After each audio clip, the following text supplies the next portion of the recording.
Hello everyone. आज हम करेंगे वर्कशीट नंबर 87। कक्षा 10 की विज्ञान की वर्कशीट है 17 फरवरी 2021 की जैव प्रक्रम। और आज हम करेंगे स्रोत आधारित प्रश्न। तो देखिए इसमें करना कैसे है, हमें सबसे पहले एक पैराग्राफ दिया गया होगा, उसे पढ़ना है और उसके बाद कुछ प्रश्न दिए गए होंगे, उन्हीं को उत्तर करना है। तो हमारे भोजन में बहुत से बड़े कण होते हैं जिन्हें हमारा शरीर सीधे तौर पर अवशोषित नहीं करता।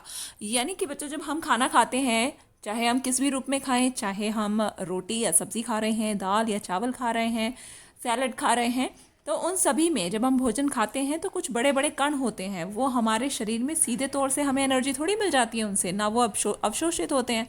तो होता क्या है, पाचन क्रिया के द्वारा इन कणों को छोटे छोटे कणों में तोड़ा जाता है ताकि वो हमारे शरीर के अंदर अवशोषित हो सकें। जब पाचन क्रिया के द्वारा इन कणों को छोटे छोटे कणों में बदला जाता है, उसके बाद ये शरीर के तरल पदार्थों में घुलकर हमारे रुधिर में प्रवेश करते हैं। रुधिर होता है हमारा ब्लड, ठीक है। तो हमारे रक्त में वो प्रवेश करते हैं, उसी प्रकार हमें एनर्जी मिलती है। हमारे पाचन तंत्र के अंग कुछ रसायनों को उत्पन्न करते हैं। अलग अलग हमारे जो पाचन तंत्र के अंग हैं वो अलग अलग रसायनों को उत्पन्न करते हैं जो भोजन का विघटन करते हैं, यानी कि भोजन को तोड़ने में, उसके छोटे कणों में तोड़ने में, ताकि हमारे बॉडी के लिए वो सिंपलेस्ट फॉर्म में हो जाए, एक ऐसे रूप में हो जाए ताकि वो हमारे शरीर से अवशोषित किए जा सकें। इन्हें हम क्या कहते हैं बच्चों? इन्हें एंजाइम कहते हैं। तो प्रत्येक एंजाइम एक विशेष भोज्य कणों पर ही कार्य करता है। ऐसे ही कुछ एंजाइम्स के बारे में बात करेंगे इस वर्कशीट में भी प्रश्नों के द्वारा। यकृत से स्रावित पितरस भोजन को कैसा बना देता है?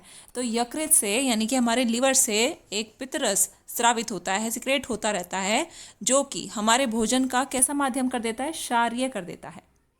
तो फर्स्ट का आंसर हम लिखेंगे बी। क्वेश्चन देखते हैं, एंजाइम अमाइलेज किस पोषक तत्व पर कार्य करता है? तो एक एंजाइम है जिसका नाम है एमाइलेज। ये किस पर काम करता है? हमारे भोजन में जो मंड होता है, यानी कि स्टार्च जो होता है, उस पर कार्य करता है। उसको सिंपलेस्ट फॉर्म में तब्दील करता है ताकि हमारा शरीर उससे ऊर्जा प्राप्त कर सके। उसके बाद है अगला प्रश्न,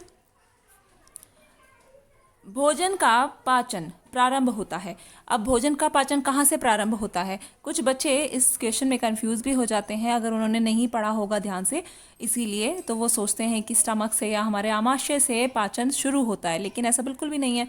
हमारा भोजन का जो पाचन है बच्चों, वो मुंह से शुरू हो जाता है, हमारे माउथ से ही, क्योंकि हमारे मुंह के अंदर जो लार होती है वो वहीं से ही डाइजेशन हमारे भोजन का स्टार्ट कर देती है। उसके बाद अगला प्रश्न देखेंगे, सी का आंसर ए होगा। नाउ डी, पेप्सिन और ट्रिप्सिन